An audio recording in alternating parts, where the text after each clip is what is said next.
Setembro Amarelo é mês de prevenção ao suicídio, uma campanha de suma importância e hoje nós estamos aqui entre amigos, profissionais e também pessoas que estão aqui para levar mensagem de fé, de esperança, ou seja, salvar vidas. Vou aproveitar e deixar aqui que o nosso amigo Leandro se apresente, cada um faça a sua apresentação. Fique à vontade, Leandro. Olá, meu nome é Leandro Nogueira, sou médico, psiquiatra e trabalho com saúde mental já há 15 anos.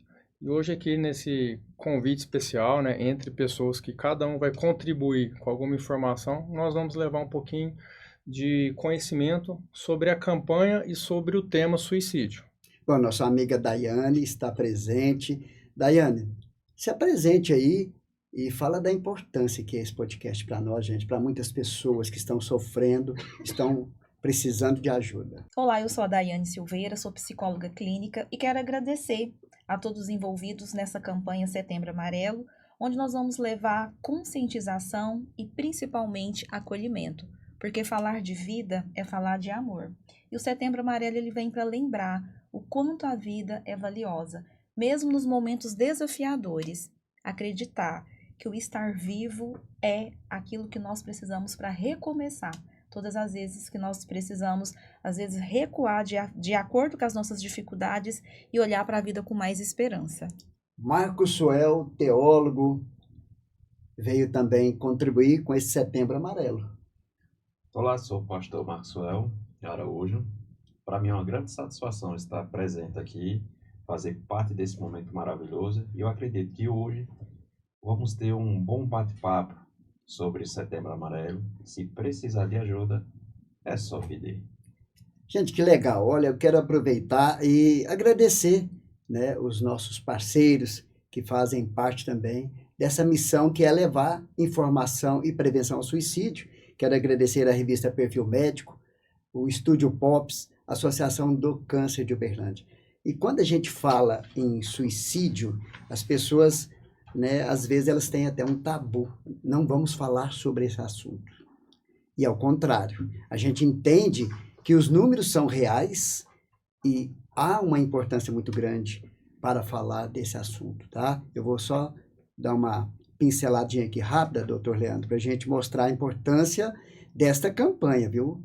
O suicídio é uma triste realidade que atinge o mundo todo. De acordo com a última pesquisa realizada pela Organização da Saúde, são registrados mais de 700 mil suicídios em todo o mundo, sem contar com os episódios subnotificados. Por isso, estima-se mais de 1 milhão de casos. E no Brasil, os registros se aproximam dos 14 mil. Olha, gente, que gravidade, hein? Olha, gente, e tem mais. O Brasil está aproximando de 14 mil, né? E sem contar, doutor, que a cada 1 minuto e meio há uma pessoa tirando a própria vida. O que você fala para nós? Sim, é um dado bem preocupante, principalmente nesse período pós-pandemia. Então, a gente, no Setembro Amarelo, falar da prevenção do suicídio é muito crucial e vai trazer bastante informação. 2 pontos a gente tem que começar antes dessa discussão. A primeira coisa é que o nosso trabalho, eu e a Daiane aqui que trabalhamos diretamente com a saúde mental, ele não é só em setembro. E algumas pessoas tentam desqualificar o movimento com esse discurso. Só se fala de saúde mental em setembro, tinha que falar o ano todo. Nós trabalhamos duro o ano todo, existem vários profissionais, médicos, psicólogos, terapeutas ocupacionais, enfermeiros, fisioterapeutas, pessoal do serviço social, uma série de pessoas que trabalham em prol. Então, quando vocês viram uma pessoa que vem desqualificar o nosso movimento do Setembro Amarelo, lembrem elas que existe um movimento, um trabalho árduo durante o ano todo. Setembro é um mês que a gente tira para sensibilizar as pessoas. Então, desqualificar dizendo que não tem um trabalho, acho que é a primeira grande informação. E a segunda, que a gente estava comentando até antes de começar essa conversa, estava comentando aqui com um colega, a questão do mito de que falar de suicídio faz aumentar os índices de suicídio. Isso não é verdade. Falar de suicídio, como o Maxwell falou, ele vai fazer as pessoas pedirem ajuda. E está tudo bem pedir ajuda. Então, não existe essa questão de que não podemos ficar falando muito de suicídio, senão vai dar ideia, usa até esse termo popular, vai dar ideia para as pessoas tirarem a própria vida. Isso não existe. Quando você fala de suicídio, você aproxima as pessoas que estão em sofrimento de você ou de alguém para pedir ajuda. Então, não é só em setembro que a gente fala sobre isso, né, Daiane? A gente fala disso todos os dias, o ano todo no nosso trabalho. Esse mês agora a gente vai trazer algumas informações extras e aproveitar esse movimento todo que tem a imprensa, que tem a sociedade e as organizações que, como essa Associação do Câncer, está trazendo hoje esse trabalho para a gente poder gravar esse episódio de podcast. Ô, Leandro, como você vê a forma de ampliar essa campanha, né? Ou seja, vamos pensar no ano todo, para levar essa informação para as empresas, para as escolas, né? Existe a possibilidade das empresas também ter esse compromisso social, as instituições, igrejas. O que você pode falar sobre ampliar para o ano todo? Isso está muito relacionado com informação e esclarecimento. Então, existem ações. Aqui no Brasil, né, eu faço até parte, hoje eu estou na coordenação da mantenedora do posto CVV daqui de Uberlândia. O CVV, para quem não conhece, é o Centro de Valorização da Vida, aquele número 188, que tem atendimento por telefone, por chat, por e-mail. Então, assim, ele tem vários canais de atendimento e propõe ações. Então, por exemplo, tem ações que é feito com adolescentes na escola. Você pode fazer ações em locais religiosos, né? Então, independente de qual seja a religião, você pode fazer ação ali em questões do bairro, de associações. Você pode fazer ações com universitários. Existem ações que são feitas dentro de universidade. Ações que são feitas em organizações igual o do Hospital do Câncer. Você pode fazer ações ali o ano todo. Então, a ferramenta que a gente tem é levar informação. Podcast, os melhores formatos são aqueles de roda de conversa, questões mais informais. Então, levar isso de uma forma mais próxima, eu acho que é o melhor jeito de ampliar essa campanha. Você me falou de levar essa informação, né, com vários segmentos da sociedade. Eu lembro agora da importância da atenção primária, né, onde o agente de saúde está ali, está em contato com a comunidade. Eu creio que poderia fazer parte ali de projetos mesmo, né? Dentro daquela unidade de saúde, roda de conversa, poderia implementar, seria também, né, um espaço de saúde voltado para a educação, para falar sobre a questão do suicídio, né? Porque ali mesmo é um lugar de busca, de cura, enfim, as pessoas estão ali. O que você me fala, né, de um projeto como esse? Quem sabe os municípios, as prefeituras poderiam pensar nisso. Isso daí de forma indireta está em alguns programas do Programa Saúde da Família. Eu já trabalhei num módulo, né, de saúde da família e lá nós tínhamos desse tipo de ação. Porque a gente tem que falar da causa do suicídio. Não só do suicídio, né, Daiane? Sim. A gente tem que falar que é um dado que eu vou apresentar aqui para vocês, né, e vamos ver o que a Daiane, né, que uma pessoa acha disso também. Porque assim, 90% do suicídio poderia ser prevenido. Por quê? Porque eles estão relacionados com transtornos mentais, né? Então, isso pode ser uma ação governamental, atenção básica, pode ser uma ação da sociedade também e profissional, o que a gente está fazendo aqui, né? Como que você vê essa questão também, Daiane, assim, Eu vejo...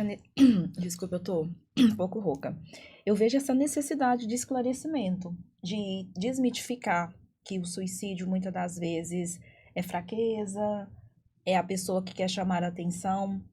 Então, enquanto sociedade, nós da saúde mental e toda a sociedade em si, é entender que esse sofrimento emocional, o adoecimento mental, ele traz a consequência muitas das vezes, principalmente quando a pessoa ela tem algum adoecimento, ela não tem um diagnóstico fechado, então ela fica muito tempo ali dentro daquele sofrimento e por não entender que é um adoecimento, que é uma patologia, que ela pode buscar ajuda na área da psiquiatria, na área médica, às vezes aquilo por não ter uma atenção aonde acaba acontecendo o autoextermínio. Então, levar esclarecimento para a sociedade e levar para as pessoas esse entendimento que pedir ajuda não é sinal de fraqueza. Os médicos, psicólogos, e tem várias pessoas também que estão preparadas para atuar, como os terapeutas, assistente social, a acolher a pessoa. Então, é um trabalho, como o Dr. Leandro disse, é o ano todo. O Setembro Amarelo nós vemos trazer mais conhecimento e conscientização, mas olhar para a saúde mental como uma necessidade primária. Daiane, Deixa eu puxar um gancho até uma curiosidade, né, que eu queria saber a opinião do Marcelo sobre isso, né, eu atendo muitos pacientes que vêm de casa, né, e tem um colega, ele fez psicologia e ele também, ele atua bastante no cenário religioso, né, e eu acho muito interessante que ele encaminha muitos pacientes para atendimento, né, ele detecta que tem algum sofrimento e aí ele encaminha, né? Mesmo a gente sabendo hoje que a questão de espiritualidade é um fator protetivo. A Sim. pessoa que tem um vínculo religioso, independente qualquer que seja. E o que você acha dessa questão assim também de quando percebe que a pessoa está em sofrimento, né? Orientar para procurar uma ajuda especializada. E porque todo mundo pode adoecer, né? Isso aí Isso é verdade. não é ninguém tem ninguém imune hoje no mundo, né? A própria Bíblia, ela vai te falar que se você não... Se a gente trata a parte espiritual, mas se a gente detecta na pessoa que não é espiritual isso, que é algo, doença, a gente mesmo encaminha para os psicólogos, para o psiquiatra, porque a gente vê a necessidade de um tratamento médico, de um tratamento da própria ciência. A gente ajuda espiritualmente, falamos da palavra de Deus para confortar a própria pessoa, mostramos que a questão do suicídio, ela não é de agora, ela já vem de lá, desde a época de Cristo, até mesmo antes. Você vai ver a história do rei Saul, que em meio a uma batalha, com medo da própria, como é que eu posso dizer, com medo do que iria acontecer com ele quando ele fosse rendido, perdão, quando ele fosse vencido, quando ele fosse derrotado, com medo dessa própria retaliação, ele comete suicídio e seus servos junto. Mostra o medo. A gente vê o Judas, a traição do Judas com o próprio Cristo. Depois que ele percebe como ele fez, o que ele tinha feito, nasce nele um grande remorso, uma grande culpa. E ele vai e se suicida. Então a gente vê dois cenários diferentes, um através do medo e o outro através da culpa, do remorso. Todos os dois cometeram suicídio.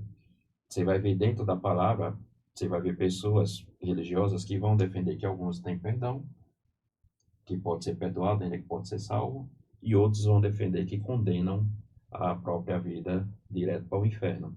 Mas isso é um outro debate que a gente pode É um outro. E o interessante que você falou, um dos primeiros registros sobre o tema, nem usava esse termo, eles usavam o termo melancolia, depressão, é os registros do rei Saul, que tem registrado, escrito na história, né? Então, quando a gente vai estudar psiquiatria, lá na história da psiquiatria, o primeiro registro fazendo menção à questão depressão, que lá usa até o termo melancolia, né? Que antigamente usava a questão era da bile, que era, né, aquela doença Isso. negra, né, que tem relacionado com a melancolia, né, que é cólia de bile. Então, assim, do termo e da gente entender sobre essas questões. E é importante, né? Eu falo para os meus pacientes, a gente tem que ter fé, a gente tem que buscar alguma coisa, mas a espiritualidade só funciona em pessoas vivas. Sim. Se a pessoa não tratar o coração, não tratar as questões físicas, né, ela não vai estar aqui com a gente depois, né? Não tem como. Verdade. Na verdade, você tem que estar bem aqui, Aqui também, né? Aqui. Tudo, né? Se você não estiver bem mentalmente, o seu corpo não responde bem. E é interessante que, como psicólogo, eu sempre trabalho o ser triuno, que é justamente corpo, mente e espírito.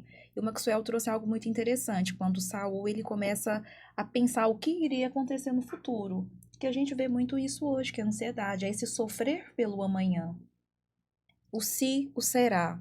O quanto isso gera angústia, o quanto isso gera na pessoa, muitas das vezes, a precipitação, Medo. o medo, algo que poderia ser diferente o resultado, mas por sofrer pela antecipação, sofrer pelo amanhã, acaba, às vezes, tendo ali uma atitude que vai levar, às vezes, uma consequência ruim. E é interessante que as pessoas têm procurado, através da fé, né, a buscar esse fortalecimento interior. Ou seja, eu quero fortalecer, quero ter esperança, eu quero cura, eu quero buscar apoio. Como a fé pode ajudar a desenvolver uma resiliência nos momentos desafiadores, né? Eu queria que você levasse essa mensagem, porque as pessoas entendem que, através da fé, ela vai buscar uma cura. E tem casos que a gente já viu que teve E êxito. realmente teve êxito. Ó, quando a gente fala de resiliência, a gente tem que entender que a resiliência é um termo usado fisicamente. Então, é um termo usado para dizer que algo que recebeu uma grande pressão, ele conseguiu voltar ao seu estado original. Então, hoje a gente usa a resiliência para definir, de certa forma, até mesmo atitude de pessoa, caráter, postura. Então, dentro da Bíblia, quando a gente falamos de resiliência, a gente vai entender que Deus nos deu a oportunidade lá atrás, de quando pecamos, de como saímos do jardim do Éden através do pecado, da ambição, tudo, de tudo isso, termos a oportunidade de poder voltarmos à nossa origem original. E quando falamos sobre a questão do sofrimento, a gente vê que Deus cuida dos mínimos detalhes. Você vai ver em Mateus 11, capítulo 11, versículo 28, ele dizer: venha a mim todos que estão sobrecarregados, que eu vos aliviarei.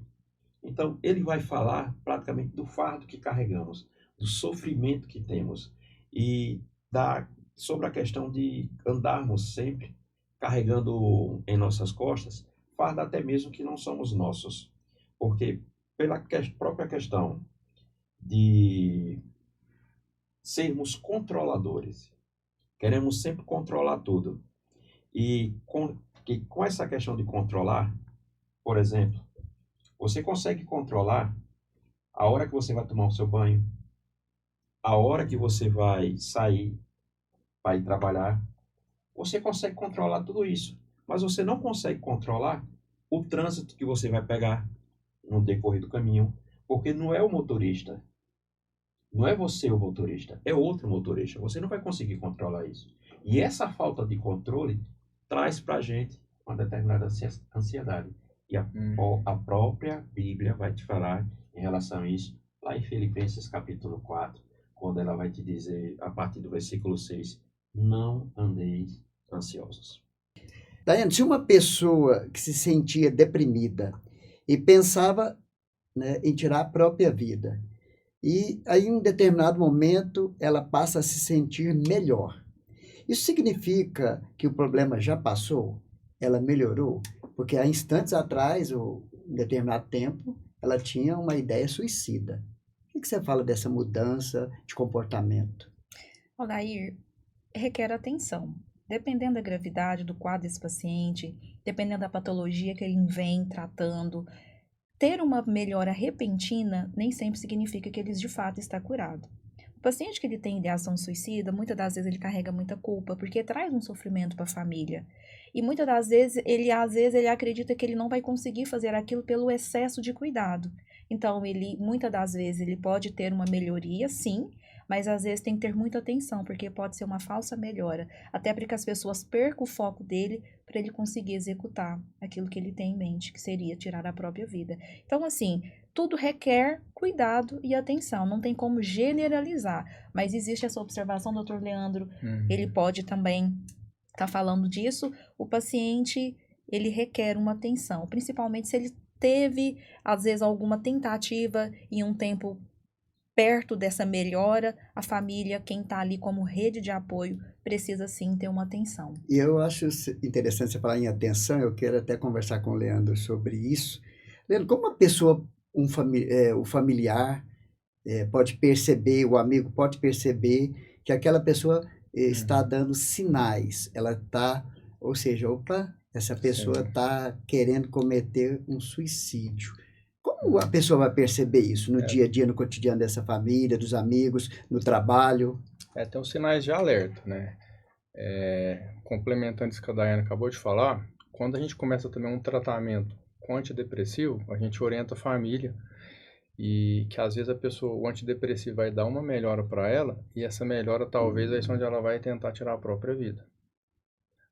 Foi até uma conversa também que a gente estava tendo antes de conversar com uma pessoa. Às vezes a pessoa está num quadro depressivo tão grande que ela não consegue nem sair da cama. Ela não escova os dentes, ela não toma banho. E se começa um tratamento, ela dá uma melhoradinha aparente e ela vai lá e aproveita desse momento para tirar a própria vida, né?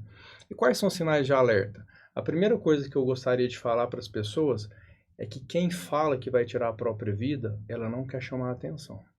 Ah, quem fala não faz. Quem fala faz. E faz sempre.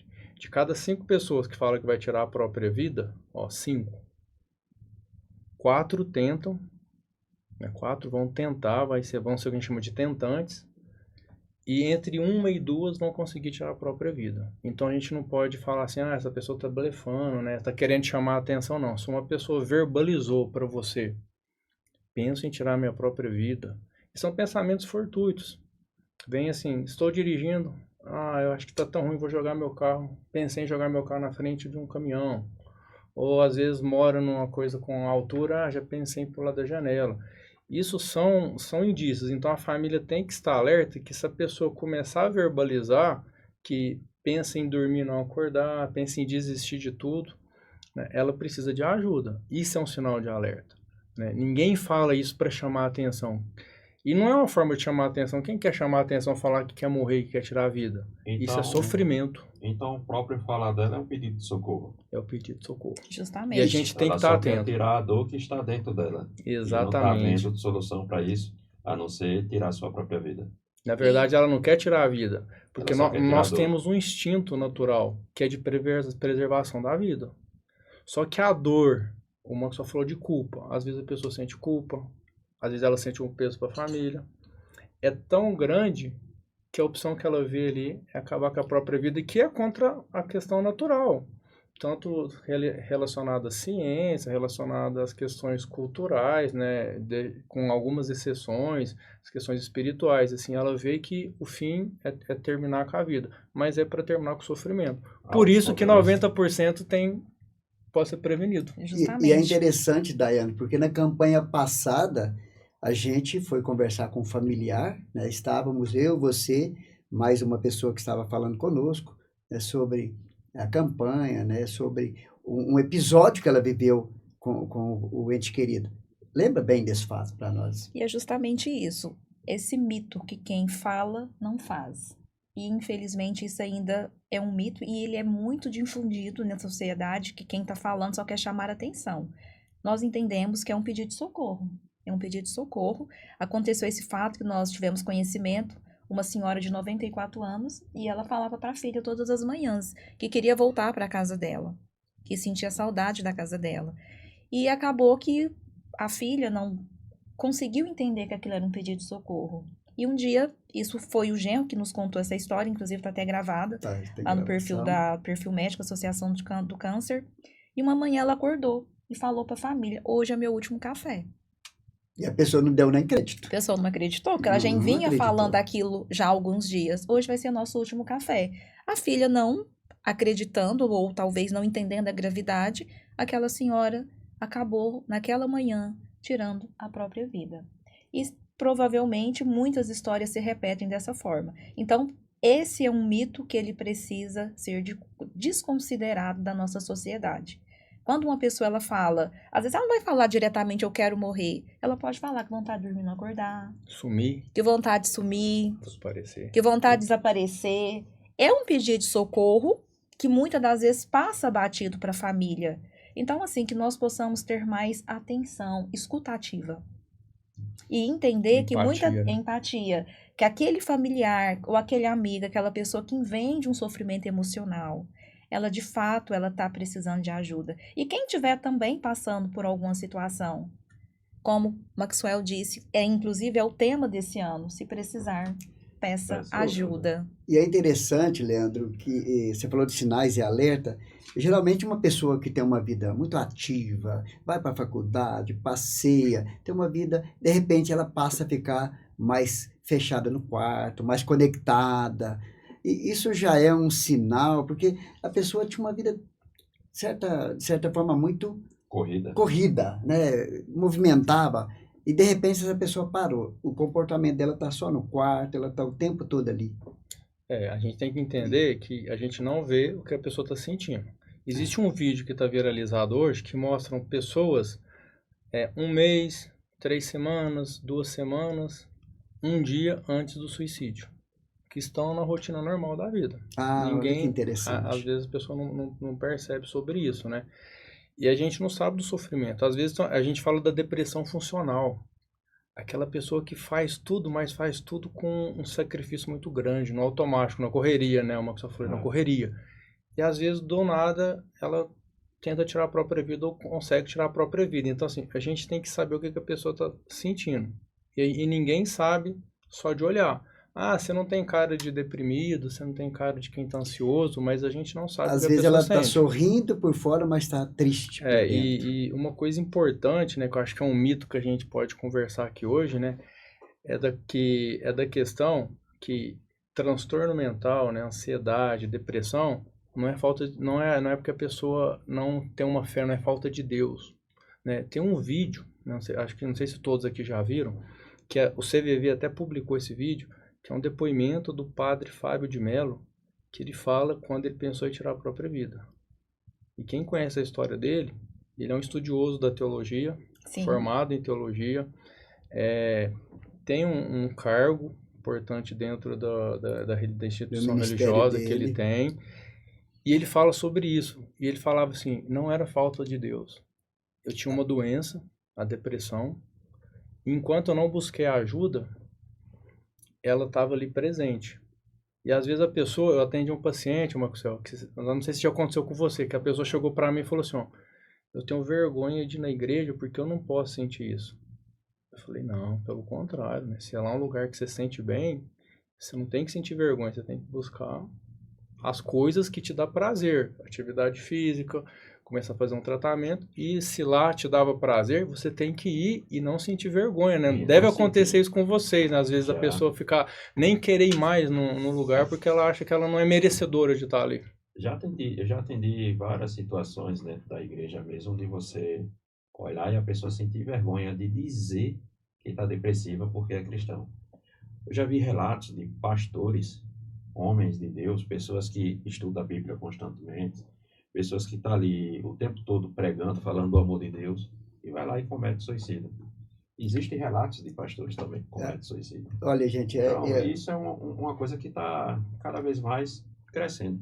E com a vinda da pandemia, com o coronavírus, parece até que piorou a situação, porque Sem dúvida. trouxe a solidão, trouxe o afastamento das pessoas. E isso gerou até mesmo um aumento do suicídio. E a questão do luto, porque o luto da pandemia ele é um luto diferente. Muitos entes queridos não tiveram a oportunidade de despedir. Exato. Então é uma dor que ela não consegue ser sanada. Carrega a culpa. Carrega muita culpa. Então, assim, pós-pandemia, nós da saúde mental, nós vimos o aumento. Mas, por outro lado também, eu falo que a pandemia ela teve os dois lados. A parte negativa, mas ela trouxe também uma conscientização que, na parte da psicologia e da psiquiatria, teve um aumento de procura de pessoas buscando o tratamento. Mas ainda é necessário trazer essa conscientização que tratar a saúde mental é essencial para a vida. Buscar ajuda, né? Ninguém Sim. precisa passar por isso sozinho. Sim. Né?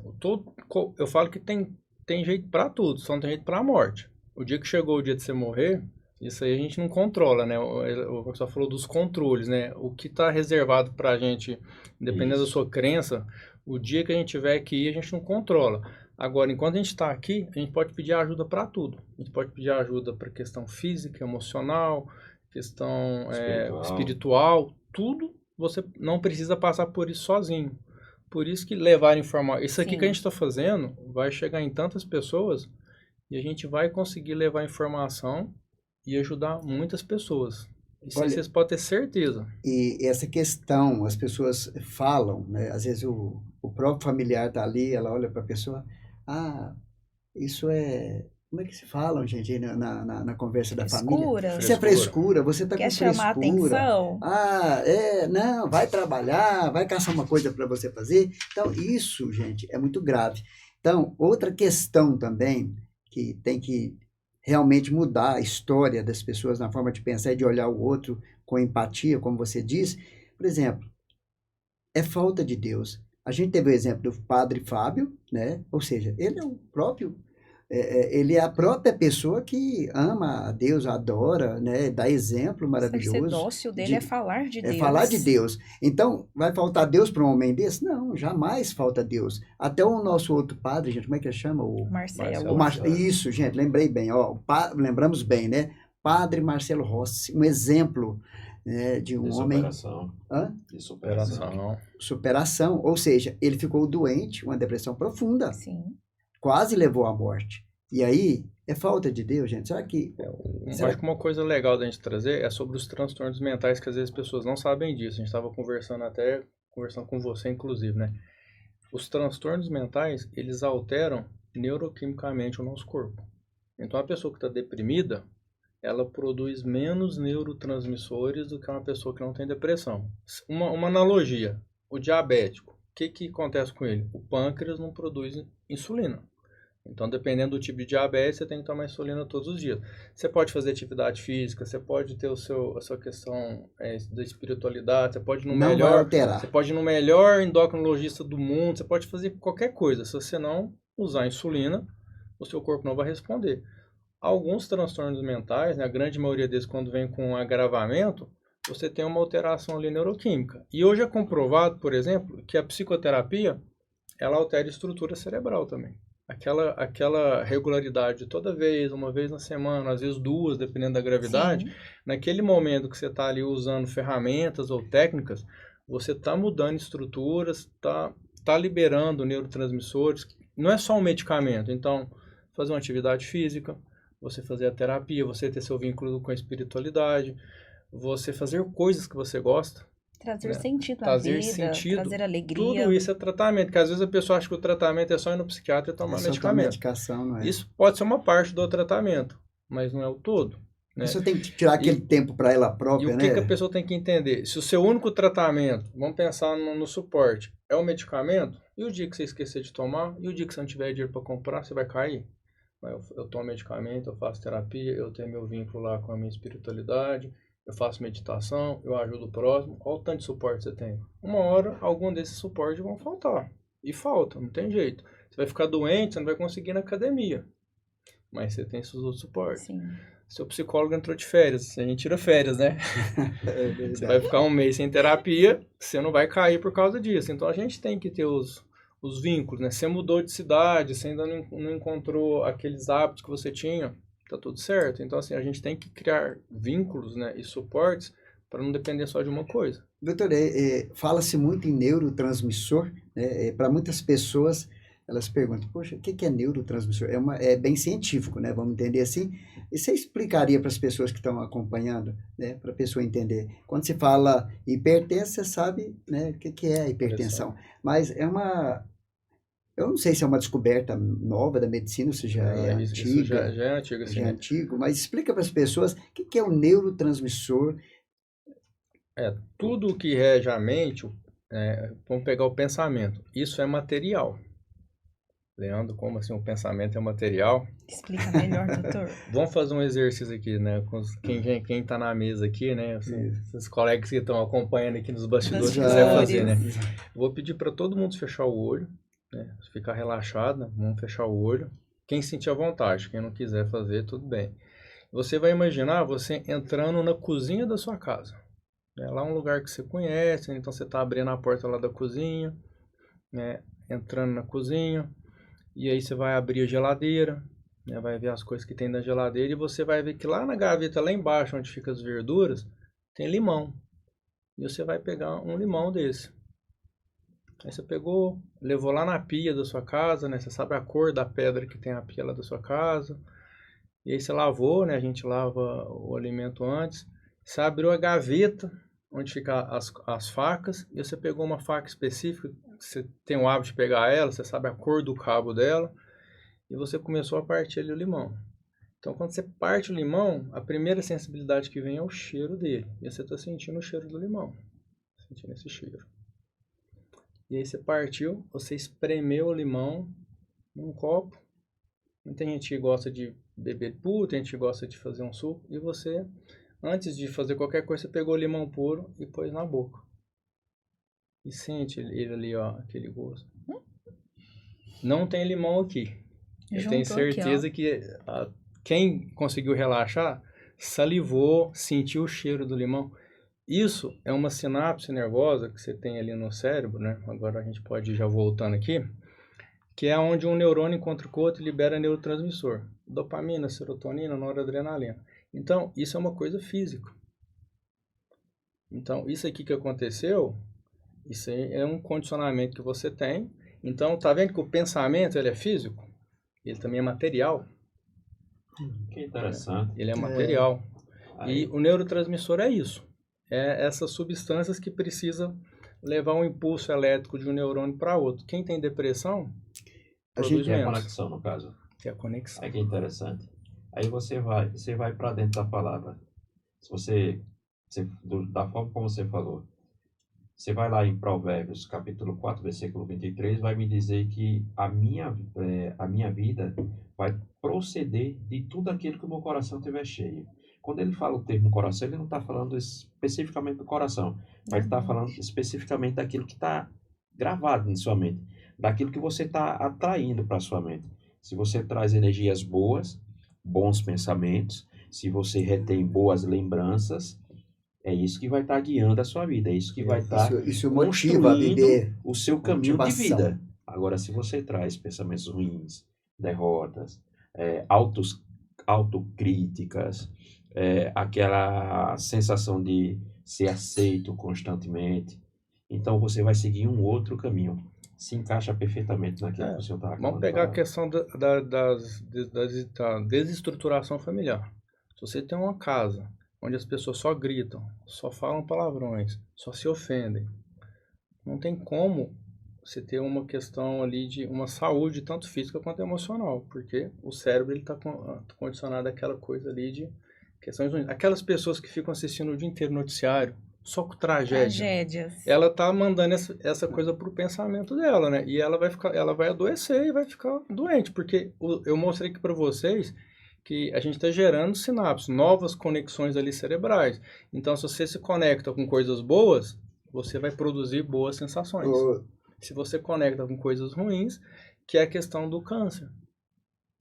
A pessoa só vai... Por que uma pessoa... Aí vem um fator. Aquela pessoa que é esperançosa, você pega duas pessoas, ela tem o mesmo diagnóstico, o mesmo prognóstico. Vamos supor que pela ciência ela vai viver 6 meses. Sim. Aquela pessoa que é esperançosa, que tem um suporte familiar, que tem um vínculo religioso, que está ali fazendo seu tratamento com esperança, ela vai ter uma qualidade de vida melhor. E ela, na maioria das vezes, eu falo que a medicina a gente não consegue precisar isso. Às vezes, que falou que ela ia ficar 6 meses, ela fica 1 ano, 1 ano e meio, 2 anos, 3 anos. Ela supera as expectativas. Ela supera, Às vezes aquela outra não passa de 1 mês.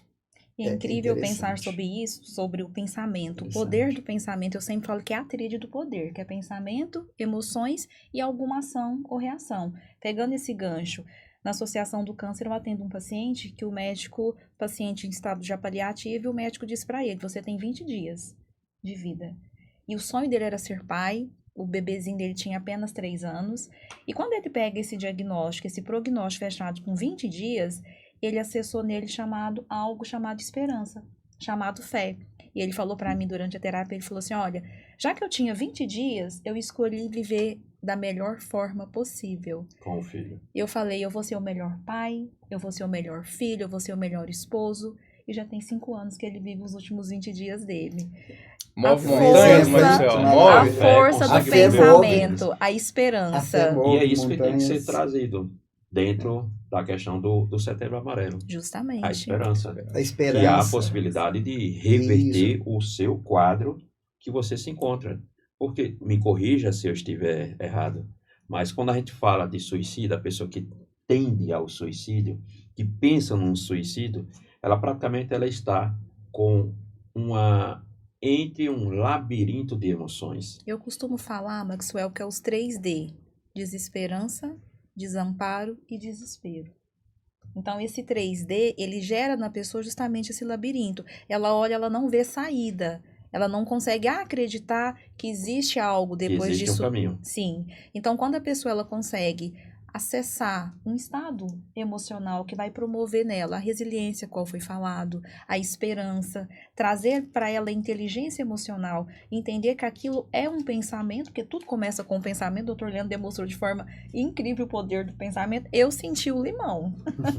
Juntou aqui. Deixa eu dar um salzinho para um salzinho. Senti o limão. Então agora você imagina se a pessoa, quando ela está nesse labirinto, ela começa só a pensar em coisas ruins. Então, isso vai se fechando de uma forma que, de fato, ela não consegue ver saída. Então, transcender a mente naquilo que é positivo, naquilo que é benéfico, naquilo que é bom, principalmente acessando a esperança. Esse Setembro É o Amarelo, caminho. esse Setembro Amarelo, ele é muito importante, essa campanha, né, gente? Eu vou te dar um exemplo aqui do que a gente acompanha lá na Acácia Medicina e Segurança do Trabalho. O Dr. Geraldo falou, Dair, vamos trazer um terapeuta, uma psicóloga para nos ajudar. Gente, hoje uma das maiores causas de afastamento do trabalho está relacionada à saúde mental.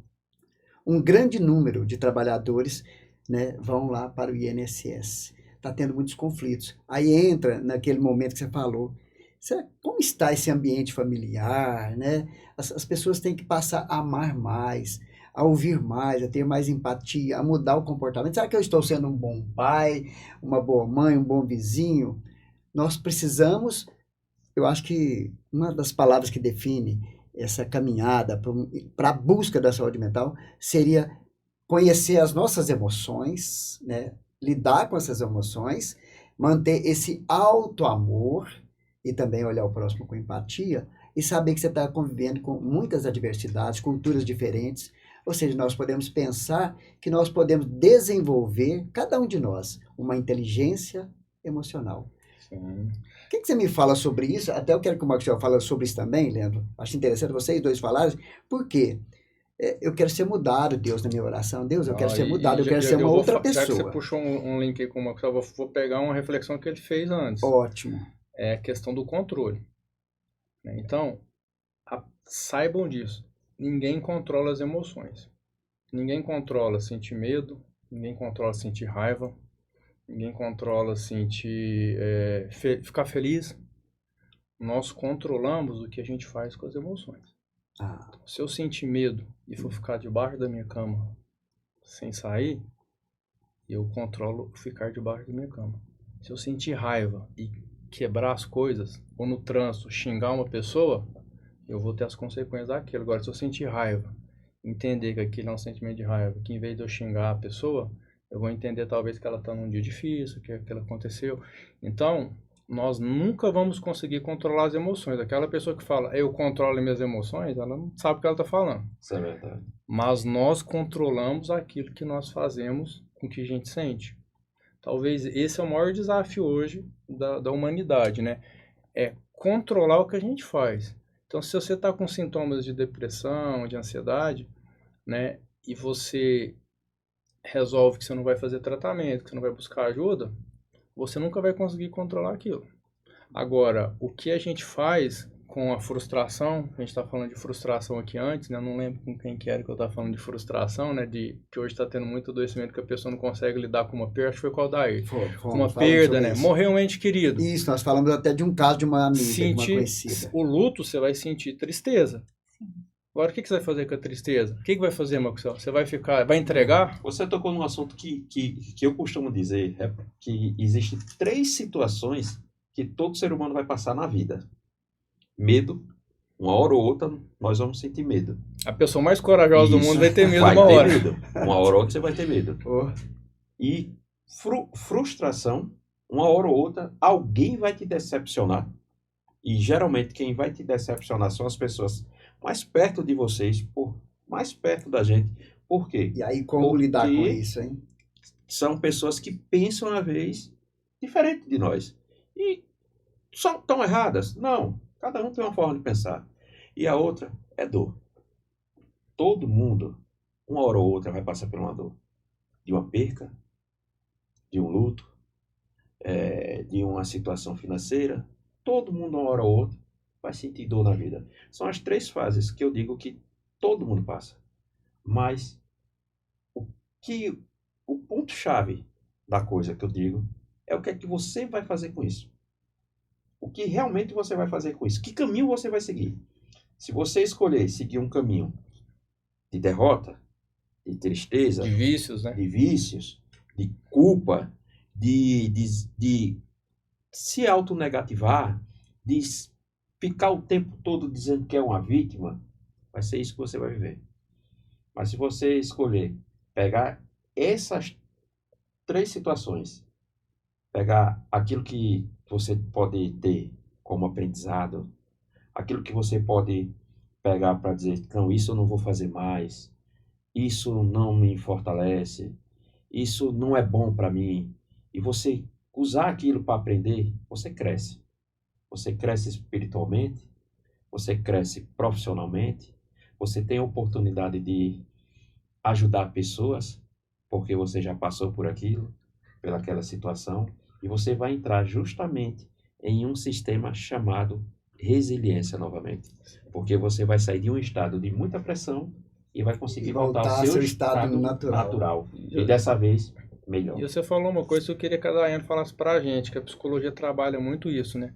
Do vitimismo, Daiane. Como que tratar isso? Que às vezes a pessoa se coloca no lugar de vítima e desiste. Fala, eu sou isso, eu tenho isso, e pronto. Como que a gente... Fala primeiro o que é o vitimismo e como que a gente pode abordar isso. O vitimismo ele é muito interessante, porque eu sempre falo que em algum momento, de fato, nós somos vítima de alguma situação. Só que ter sido não significa que ainda eu sou. O Eric Berne, que ele é um teórico ele é o criador da análise transacional, que é a abordagem que eu trabalho, ele diz que todos nós nascemos vencedores. Nós nascemos para vencer. E o vencedor não é aquele que vence competições, não é aquele que vence o outro, é aquele que vence a si mesmo, as próprias fragilidades, que consegue vencer as próprias frustrações. E o vencedor, ele tem palavras muito claras. Eu vou, eu posso, eu consigo, eu sempre dou conta. positivo. Ele consegue gerenciar as emoções de alguma forma, como o Dr. Leandro disse, o Maxwell, é o que eu faço com as minhas emoções. Porque sentir medo é fisiologia. Eu me acovardar é comportamento. E o vitimismo, ele está relacionado com uma posição existencial chamada perdedor. O perdedor é aquele que ele perde para ele mesmo, mas ele vai culpar o mundo. Então, o vitimismo está aí. Ele perde quando ele decide desistir. Porque a gente não perde quando a gente erra ou quando a gente não tem um resultado que nós gostaríamos. É quando a gente desiste. Então, o perdedor, a vítima, as palavras dela é: eu não consigo, eu não dou conta, tudo para mim é difícil, ninguém me ajuda. E quando a pessoa ela entra nessa mentalidade de vitimismo, ela não consegue, de fato, ter ação para ir para a vida, ela não consegue encontrar soluções. Então, trabalhar o vitimismo é mudar a posição existencial. É trazer para si mesma a autorresponsabilidade da vida. Eu entendo que tem momentos de fragilidade, mas eu acredito que tudo também é possível de encontrar uma solução. Então, a vítima, ela sempre vai jogar para o outro resolver. Sim. Mas o vencedor, e eu quero encorajar as pessoas a se tornarem vencedores, porque nós nascemos com essa predisposição. Às vezes, com o decorrer da nossa jornada, da nossa caminhada, a gente vai tendo essa visão mais pessimista da vida. Não, sim. E a gente delega, às vezes, o nosso fracasso ao outro. Ao outro, porque é mais fácil. Isso daí, eu falo para alguns pacientes que eles trazem a questão de traumas que os pais causaram. Sim, os pais... A culpa são dos meus pais. Então, como que eu vou fazer? Como que eu vou conviver com isso? E eu falo para eles assim, ó, só de você estar aqui, você já tem que agradecer seu pai e sua mãe. Justamente. Porque eles garantiram que você passasse por aquele período, porque você é totalmente dependente. Ah, mas na minha infância eu tive muitos traumas com ele. Não vou invalidar o sofrimento, Sim. não invalida. Mas você vai pegar esse trauma e vai deixar sua vida parar porque isso aconteceu? Vai mudar? Vai voltar lá no tempo e vai mudar? Não vai. E às vezes tem, o que é mais interessante é quando são irmãos. Tem 3, 4 irmãos que passaram os mesmos traumas. E por que que os outros 2 ou 3 conseguiram decolar e você não? São aquelas pessoas que se vitimizam e fica lá, a culpa é do meu pai e da minha mãe, que não foram bons pais. Eu não estou discutindo se foram, se teve trauma, gente se não não vai teve. desmerecer. Isso daí, eu acredito, né? E o sofrimento, ele existe. A gente não vai falar, isso é bobeira sua, isso é frescura. A questão é o que você vai fazer com isso. Ah, mas eu nunca vou perdoar meus pais.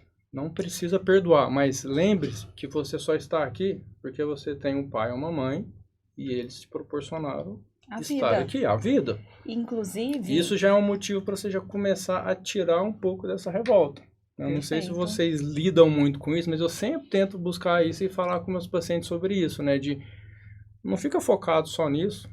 Você tem essa dor, a gente entende, mas vamos tentar buscar outras opções também para sua vida aí, porque senão você vai ficar andando em preso. círculo E e não sair do justamente lugar. esse sofrimento emocional familiar, que às vezes hoje a gente vê que a faixa etária de jovens tem muito alto o índice alto de suicídio nos jovens, que é justamente a ia- frustração, às Realmente. vezes não consegue lidar com essa questão familiar.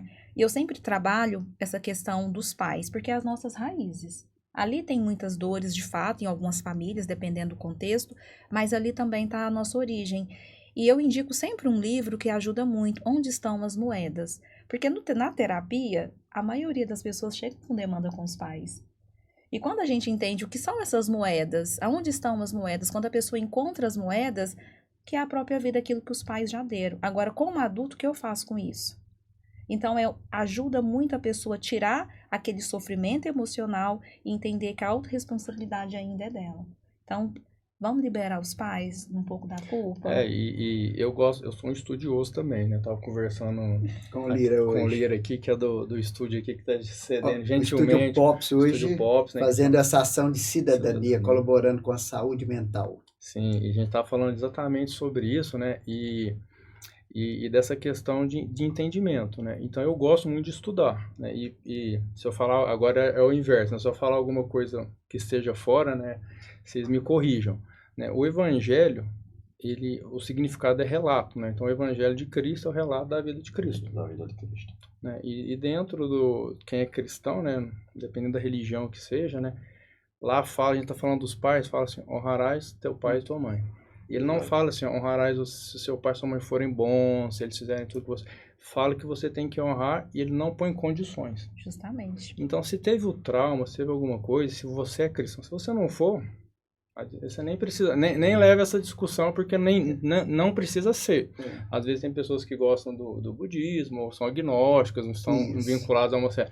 Mas isso é interessante que não tem um condicionamento, né, Marcelo? Ele não fala que tem que ser, se verdade. for o pai ou a mãe ideal, você tem que respeitar Você e tem que honrar. respeitar o pai e a mãe. Isso é dito como um mandamento.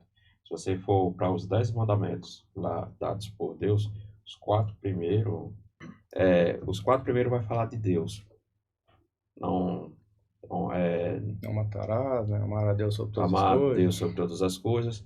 E o restante vai falar sobre essa questão da convivência do homem com ele mesmo. Se você prestar atenção, a gente pode resumir os 10 mandamentos em apenas dois. Ame a Deus sobre todas as coisas e ame ao próximo como a si mesmo. Então, quando você fala honrar pai e mãe, para que a própria vida fala, a própria Bíblia fala, para que se prolongue seus dias na terra, isso é uma forma de gratidão, gente. Isso é uma forma de reconhecimento. E você vai entender que não é mérito do filho, é obrigação do filho.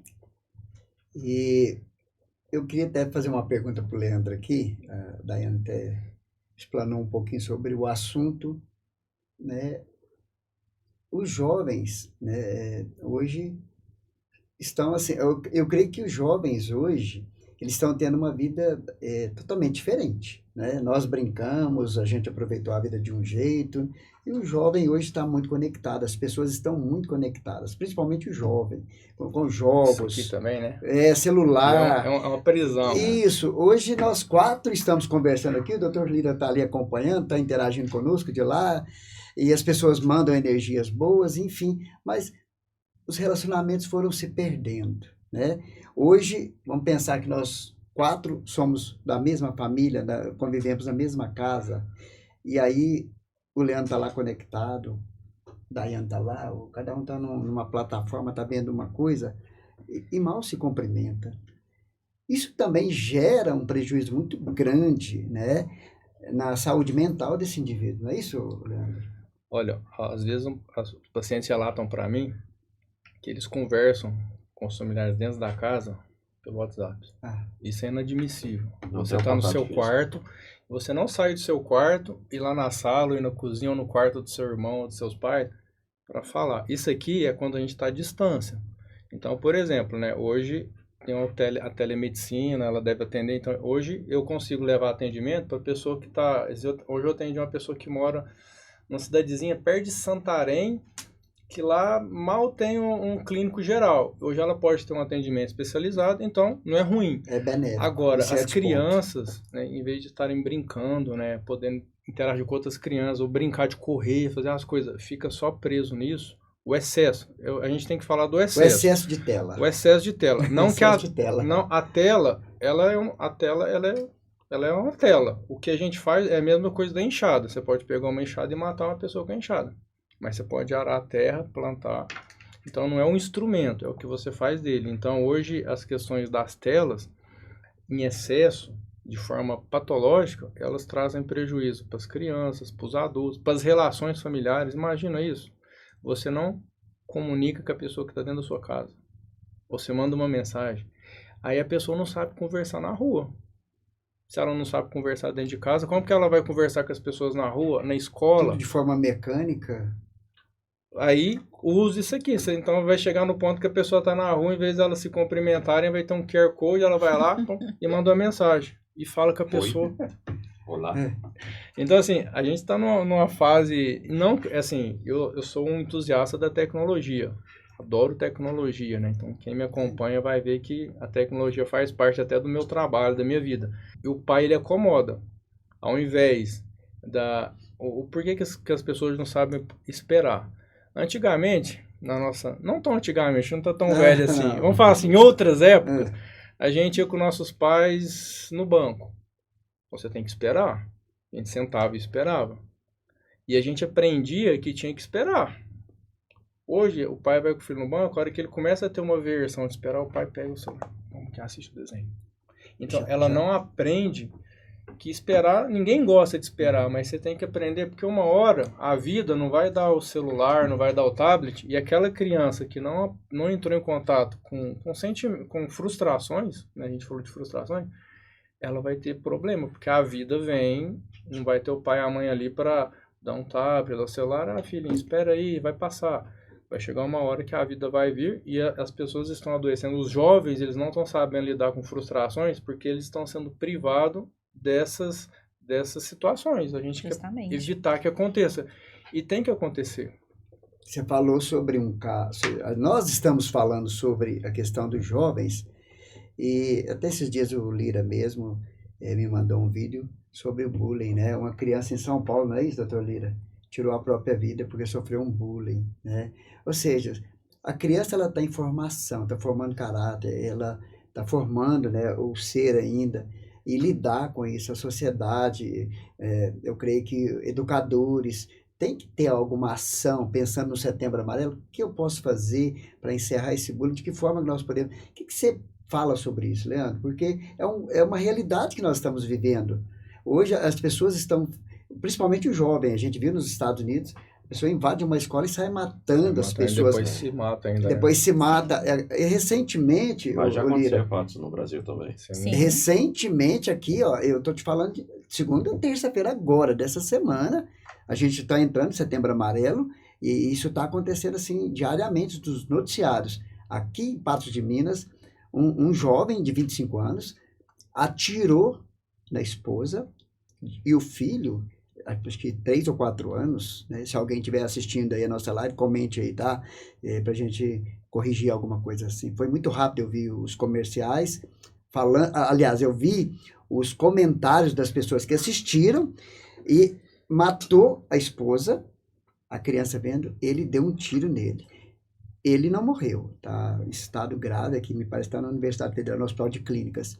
Ou seja, o que está acontecendo com o mundo, com os jovens, excesso de tela, o que você fala? Tantas coisas. Que ação, né, as autoridades não governamentais, ONGs, CVV, o que pode ser feito? Porque realmente isso aconteceu nos Estados Unidos, no Brasil e no mundo todo. É a questão da prevenção, né? Então, um dado, né? Vocês contaram o caso lá que vocês atenderam na Associação do Câncer, daquela senhora, Então, o suicídio, ele é maior nas extremidades. Quem tira a própria vida mais? Pessoas com mais de 60 anos e pessoas com menos de 25 anos. Então, os extremos é o grupo de risco, né? E tem uma explicação comportamental, né? Agora vamos pegar dos jovens, né? O que os pais têm que ficar em alerta? O pai, ele tem que conhecer o filho. Qual que é a função da escola? A escola, ela traz instrução. Será que o pai está furtando de educar essa criança? Então, é aí que eu vou chegar. A escola, tem pais hoje que se mata de trabalhar para pôr o filho na melhor escola, aquela escola aquelas escolas que fala 3 idiomas, que o filho vai aprender 3 idiomas e põe em escola de música, em inglês. Escola de inglês. Hoje os pais, eles estão delegando a educação. Então, assim, a educação do filho, e ela tem e deve acontecer em casa. A Terceirizando lá para a escola. Terceirizando, a escola instrui, né? Mas a educação é em casa. Por quê? Porque os pais não conhecem os filhos, né? Então, por exemplo, né, a gente está falando do suicídio. Existem os atos ou atitudes suicidas. Um dado, né, a gente está trabalhando de dados, né? Esse dado ele já é desatualizado, de 2014, né? A cada 40 segundos uma pessoa tira a própria vida. E a cada 3 segundos uma pessoa tenta tirar a própria vida. Isso a gente chama de uma atitude suicida. Os pais não conhecem os filhos. O que é uma atitude suicida de um filho? Se cortar. Então, automutilação. Automutilação. Então, às vezes, olha tanto que os pais não são atenciosos aos filhos. Aqui, Uberlândia é um calor. Ninguém tem ar-condicionado na sala onde almoça, na cozinha. E aí tá todo mundo almoçando, aquele calor, e o filho tá de blusa de manga. Calça de moletom, capuz. E o pai e a mãe, eles não têm aquela preocupação de ir lá e ver o que está acontecendo. E o filho está se cortando. Aí chega no consultório, aí a hora que a gente fala, o pai vai olhar, tá cheio de cicatriz. Por quê? Quem que tem que conhecer os filhos? São os pais. Então hoje, né, essa questão da infância, né, de ter altos índices de suicídio nos jovens, é também dessa questão do abandono, às vezes, afetivo, né? A gente fala assim que o pai e a mãe delegam essa função para a sociedade, e aí isso tem esse quesito, né, de por que isso tem acontecido. Então, os pais, eles têm que estar atentos aos filhos, né? Os cortes são feitos, onde que são feitos os cortes? Nos braços, barriga e na coxa, que são os lugares que ficam cobertos. E você acha que essa questão da automutilação é para chamar a atenção do pai? O que você fala? O que passa na mente desse jovem quando ele está fazendo essa... Normalmente ele quer acabar com a dor emocional, ele transmite a dor para a física. Eles relatam isso. Está sentindo tanto sofrimento que eles não estão aguentando. E ao se cortar, o foco muda do emocional para o físico. Agora, né? Crianças até 18 anos, menores de idade, né? Adolescentes, né? E crianças, os pais têm que olhar. Os pais não olham para os filhos. Será que esse filho está recebendo amor? Será que... Gente, isso é muito sério, né, gente? A gente só entra a gente está trazendo as estatísticas, né? Mas é importante falar disso, né? Eu falei dos extremos, né? E a questão dos idosos. Qual que é a forma mais comum de suicídio de idoso? Que nem aparece nas estatísticas como suicídio. Normalmente o idoso toma muito remédio. Sim. Todos os dias. Aí o que ele faz? Ele não deixa carta, ele não avisa ninguém. Ele vai lá um dia à noite e toma uma quantidade letal. Aí ainda a família fala assim, ó, morreu sem sofrer, morreu dormindo, boa morte. Só que na verdade foi uma morte com sofrimento. Ele planejou esse momento dele para tirar a própria... Às vezes estava falando, mas ele não vai alertar sobre isso. Algumas vezes não alerta. E as causas? Só complementar isso. Ou eles simulam um acidente de trânsito. Então, o atropelamento na terceira idade, às vezes a gente vê câmera, já viu uma câmera aqui da Rondon, que foi um atropelamento, você vê que o idoso ele saiu correndo, ele entrou num lugar sem faixa, os carros ali na Rondon, quem é de Uberlândia, a Rondon é uma via expressa, né? Quem não for de Uberlândia para entender, ele entrou ali, ele ia ser atropelado. E aí depois, falando com a família, ele já estava com depressão, já tinha falado que tinha vontade, então assim... no idoso, ela é bem importante, né, essa questão do autoextermínio. E a gente estava conversando sobre a questão de gênero, né? Sim. Homens tentam menos suicídio que mulher. Então, a estatística, né, para cada 2 mulheres que tentam suicídio, um homem tenta suicídio. Só que o índice de conseguir o suicídio no homem é muito maior, né? Então, homens se matam mais que as mulheres, apesar de tentarem menos. Porque eles escolhem meios mais violentos e que normalmente não tem volta, né? Então, são mortes mais violentas. A gente não precisa detalhar o jeito que é, mas só trazer esse dado, né? E o Maxwell estava falando, o homem, e a Daiane também está falando isso, o homem ele tem dificuldade de pedir ajuda. A questão Ele não procura ajuda. E às vezes ele passa pelo sofrimento sozinho. Então, e lembrando aí na questão do idoso, Daiane, o que passa nas terapias, né? Quais são as queixas desse paciente? Porque vai chegar uma hora que ele vai, como o Leandro falou, ele vai tomar uma quantidade maior de medicamento, porque já tem o hábito de tomar esse medicamento e vai ser letal. Mas na terapia, assim, de repente em grupo ou na associação do câncer, qual que é a queixa desse paciente? Por quê? Ele acha que ele é um incômodo para a família, ele acha que as pessoas não dão atenção para ele.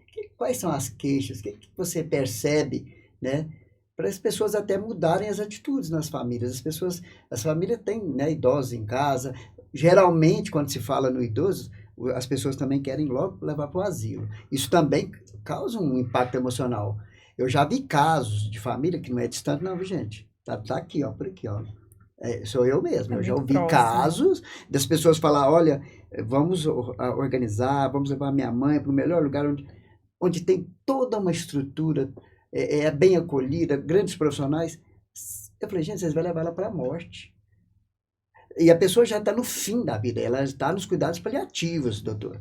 Você está entendendo? E aí, você vai levar para ela tem sentido, ela está sentindo, ela sente. Ela teve um derrame, né, cerebral, mas ela sente, ela só não tem a fala, mas ela sente. Eu falei, vocês vão levar ela para lá, ela vai sentir falta do esposo, ela tem essa consciência. O que você fala? Porque as famílias têm que ter consciência. Você que tem família, gente, vamos mudar o olhar para esse familiar, para esse ente querido. Tá? Nessa terra, o que nós levamos? A melhor coisa chama-se amor. O que você fala dessas terapias Aldair, sobre o idoso? É multifatorial. Tem a solidão, tem o sentimento, às vezes, de ser um peso para a família, a própria dificuldade, porque o envelhecimento, ele traz dores, ele traz doenças, é uma questão, assim, que requer muita atenção, sim, requer muito cuidado. A pessoa idosa, muitas das vezes, ela até pode expressar esse desânimo, essa desesperança, então requer essa atenção. Eu sempre falo da empatia e da escuta ativa. Ouvir o que o seu pai, o que a sua mãe está relatando. Muitas das vezes, como já foi falado aqui hoje, que tem a estatística que de 9 pessoas que tentam suicídio, de 10, 9 conseguem estar prevenindo. Então, a terceira idade, ela requer uma atenção, porque traz o sentimento de inutilidade, tem os adoecimentos. Então, assim, é multifatorial. Mas olhar para o idoso e entender que aquele ente querido, ele está passando pela vida assim como nós também, e ele requer ali todo o respeito, toda a atenção, todo o cuidado e, principalmente, trazer ele para perto para que ele se sinta pertencente. Esse pertencimento, ele é muito importante. Eu acredito que o amor é o que sobrepõe as dificuldades de uma família. Então, é trazer esse olhar de amorosidade. Isso é uma observação, né, que a gente estava conversando anteriormente também, né, e saber a opinião até do Maxwell sobre isso, né, da questão da inversão de valores, principalmente na sociedade ocidental. Se a gente for pegar antigamente, vamos pegar aí, pegar um exemplo fácil, vamos pegar os povos indígenas. Quem que eram as pessoas escolhidas para ser os pajés? Os jovens de 18 anos mais fortes, os guerreiros, os jovens mais fortes eram para ser os guerreiros, que eles tinham a força física, mas a experiência era dos mais velhos. E hoje na nossa sociedade não estão valorizando os mais velhos. Hoje eles são colocados de lado, sendo que a carga, a bagagem que eles têm de vida, a experiência que eles têm de vida, ela é gigantesca. Só que hoje a nossa sociedade está naquela coisa de que, nas próprias profissões, chega numa certa idade, a empresa não contrata mais. Justamente. Mas você tem que analisar qual que é a função. Quem que vai gerenciar, se você trabalha com empresa, né, Marcelo? Quem que gerencia melhor um conflito? um jovem ali de 20, 21 anos ou uma pessoa depois dos 50 ali que já trabalhou com todo tipo de situação na hora de gerenciar um conflito, uma questãozinha? Como vocês veem essa questão também Olha, dessas mudanças? eu trabalho na área da construção civil. Então, eu tenho uma equipe que eu coordeno tudo. E com o passar dos anos, eu tive que me adaptar com a forma de gerir a minha equipe. Antigamente, eu era um pouco mais rígido, falava um pouco mais. Só que com o passar do tempo, eu vi que não funcionava mais. E fui me adaptando. E com isso, hoje, eu sou um cara que eu observo mais a pessoa, entendo primeiro como posso chegar até ela, recebo a cobrança do meu gestor e passo de uma forma para ela que ela consegue produzir para mim sem eu deixar ela totalmente nervosa, estressada, tudo. Então, hoje, quando você vê a juventude hoje trabalhando, a falta de inexperiência deles traz muito conflito dentro estou falando no meu ramo, Do ambiente lá do do ambiente de trabalho. trabalho. Aí isso deixa um trabalho muito tenso, estressante, não cria um ambiente prazeroso para você trabalhar, brincar, passar o dia, porque você passa mais tempo trabalhando do que com a própria família, e isso deixa de mão de, às vezes, ouvir um conselho de uma pessoa mais velha, uma pessoa que tem mais experiência para dar. E isso é bíblico, é mesmo, você vê isso sendo falado na Bíblia. Provérbios vai te falar, que vai te falar de você pegar os conselhos das pessoas mais velhas. Então, se você já passou por aquela situação, se você sabe como foi, ouve a saída, por que eu não vou ouvir você? Por que eu não vou ouvir a pessoa mais velha? E hoje os idosos estão sendo colocados de lado, né? Por isso que eles estão adoecendo. Hoje Cria não solidão. tem esse entendimento, né? Não tem esse respeito pela hierarquia. Uhum. Inclusive, uma das leis do amor, porque tudo tem lei que rege, a hierarquia é uma delas. Você entender quem veio antes, e a gente vê isso muito hoje nos jovens, eles não entendem quem é autoridade, quem é que fala, quem é que precisa ali de uma obediência. Então, tudo isso vai gerando transtornos, o que às vezes a gente vê na nossa sociedade, que aí vai sendo assim, algo que vai generalizando. Mas da forma que o Leandro também pontuou, os valores foram se perdendo, Estão né? invertidos. Os valores foram se perdendo ao longo do tempo. As pessoas hoje estão mais materialistas, né? Estão buscando, como ele mesmo disse, terceirizou muita coisa e a gente não terceiriza um filho, não deixa a educação dele a cargo de terceiros, né? Isso gera realmente, né, um transtorno mental. Aí começa, eu creio, né, é mais especialista aí da área do Leandro, da sua área, mas eu acho que depressão, eu acho que começa pela vida, a forma que a pessoa está vivendo, ou seja, antigamente as pessoas chegavam, né, tomavam bênção, os filhos tinham, né, esse olhar para as pessoas, era uma coisa muito bonita. Hoje não.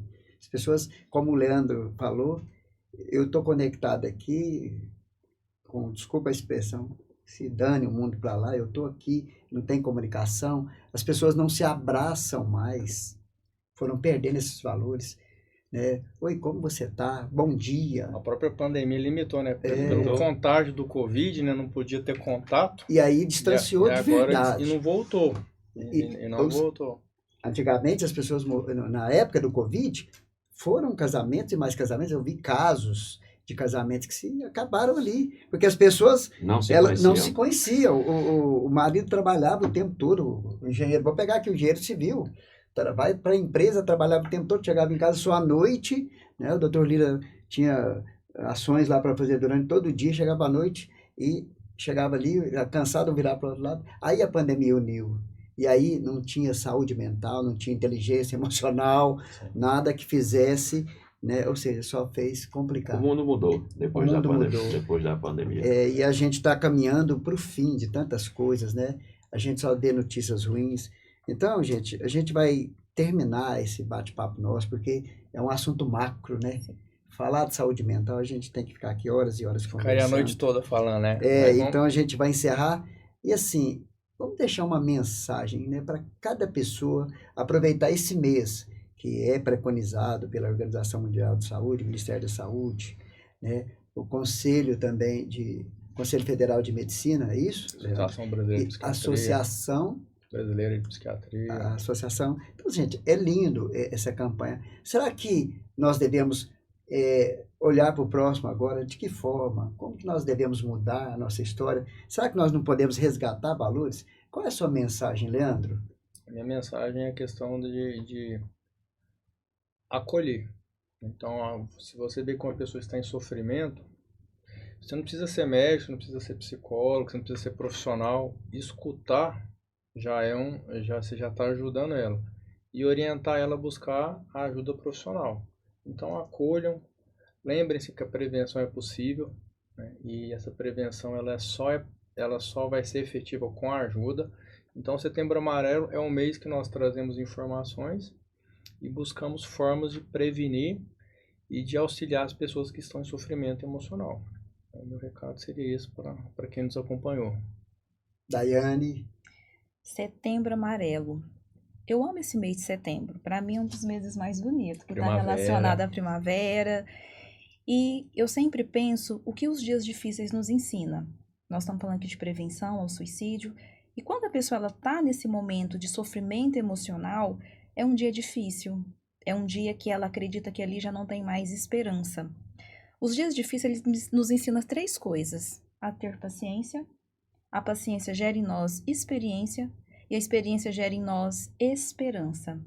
E fazendo uma correlação, ontem eu tive a oportunidade de fazer uma viagem próxima aqui de uma cidade e fiquei observando os ipês, tá todos floridos.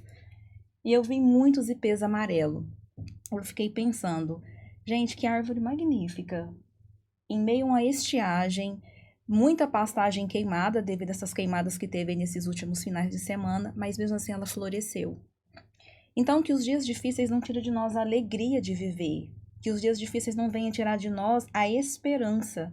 Então, a mensagem que eu deixo é para que os dias difíceis nós possamos entender que eles vão passar. E que devido a esse período de estiagem, emocionalmente falando, gera em nós experiência. E essa experiência de passar pela dificuldade, de reinventar, de florescer, gera em nós a esperança. E que nós possamos ter esperança de dias melhores. Essa é a mensagem que eu quero deixar para todos e trazer, mais uma vez, essa atenção à saúde mental.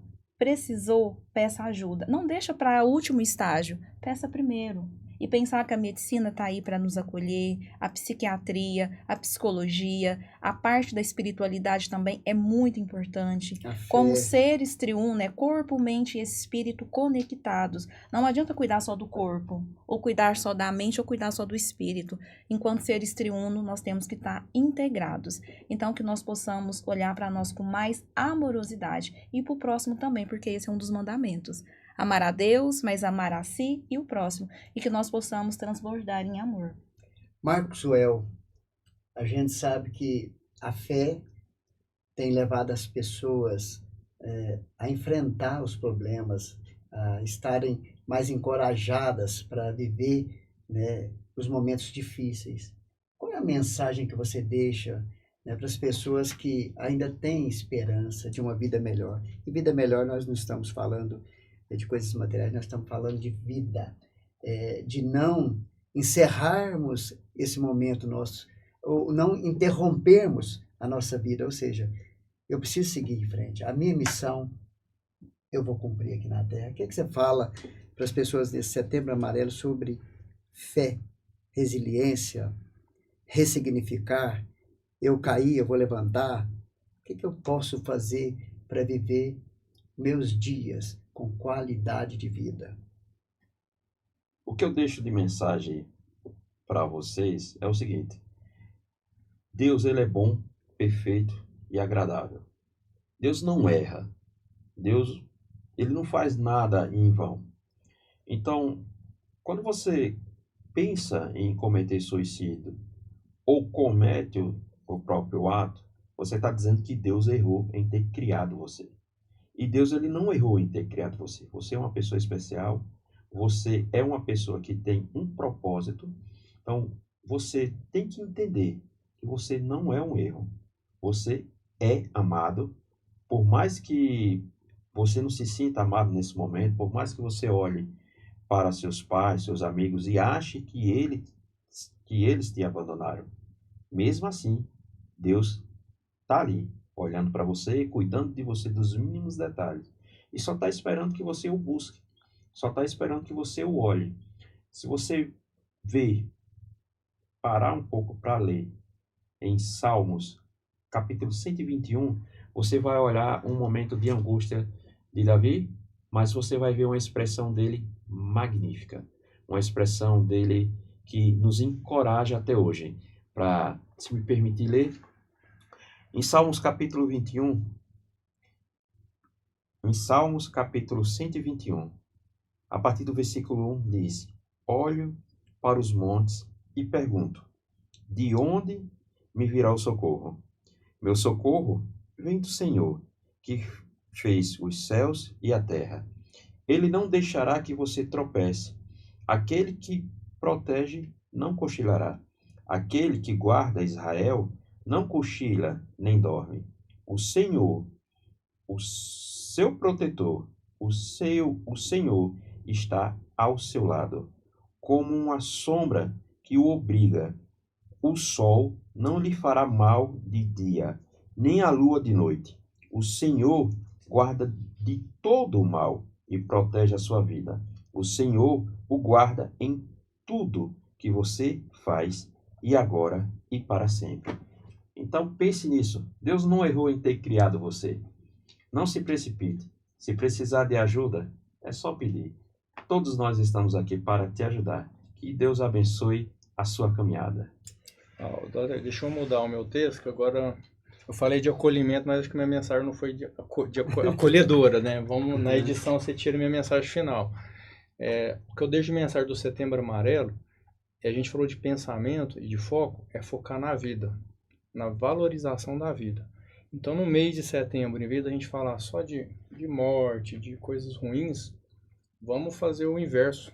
Vamos trazer, a Daiane falou de esperança, ele falou de amor, vamos trazer mensagens esperançosas de amor, de busca, de melhora, para fazer um mês diferente. A gente não precisa focar só naquilo, né? É a mesma forma da gente falar, vamos falar sobre a Semana da Saúde. Aí na Semana da Saúde você fala de depressão, de transtorno bipolar, de esquizofrenia, mas cadê a saúde? Você está falando só de doença. Que o Setembro Amarelo, ele seja um mês acolhedor, de esperança e de valorização da vida, que o CVV é o Centro de Valorização da Vida. E a forma de prevenir o suicídio é valorizando a vida. Então a mensagem final é essa de esperança e de valorização. Vamos falar da vida e de quão bom é estar aqui e que ninguém precisa passar por isso sozinho, né? Vamos buscar ajuda. E a gente quer encerrar esse momento deixando mais uma mensagem para você. Você pai, você mãe, né? Quanto tempo que você não olha para o seu filho e fala para ele que você o ama? Quanto tempo que você não olha para o seu amigo e não diz para ele que ele é uma pessoa importante para você? Há quanto tempo você não abraça esse amigo? Há quanto tempo você não olha para a sua esposa e diz para ela que ela é a importância da sua vida, que ela tem um valor, que ela é a mulher virtuosa? Olha para o seu vizinho, dê um bom dia, tá? Olha para o mundo, agradeça a vida. Não pense em tirar a vida. O sol todos os dias nasce.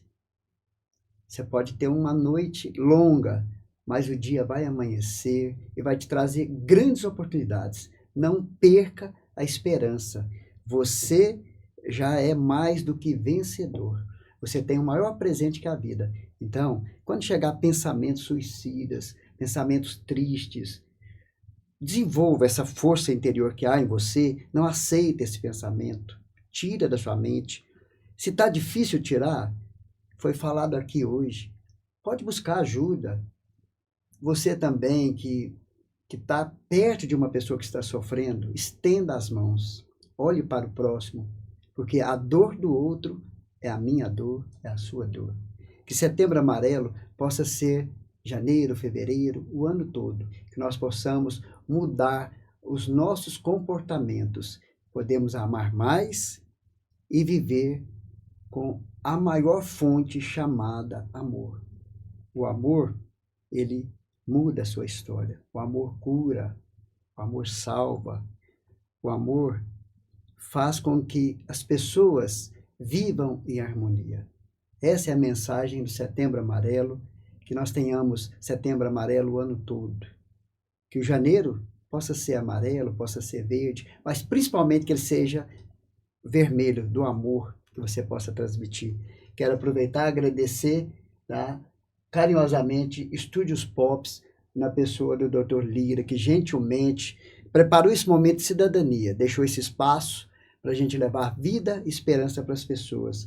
Agradecer a revista Perfil Médico, que sempre trabalhou nas ações educativas, preventivas para a saúde, para que tenhamos mais saúde. Agradecer a Associação do Câncer de Uberlândia, que tem uma missão linda, que é cuidar de pessoas, que é salvar vidas. Você quer um exemplo maior do que uma pessoa que está com câncer, e às vezes ela está até nos cuidados paliativos. Você ouviu falar aqui que ela tem 20 dias de vida, mas ela tem um amor, uma vontade de viver, de vencer. Hoje tem pessoas que estão acamadas e que querem deixar essa cama. E você jamais pode pensar em dar fim na sua vida. Que vivamos a vida e que vivamos felizes. Nosso muito obrigado. E pega esse vídeo, viu, gente? Compartilhe, ajude. Até o próximo, né? Vai ter Até o próximo, né? próximo. E ajude a gente a levar essas mensagens, tá? Para chegar em mais pessoas. E com certeza, essa é a vida para ser vivida com amor. Obrigado, gente. Muito bom.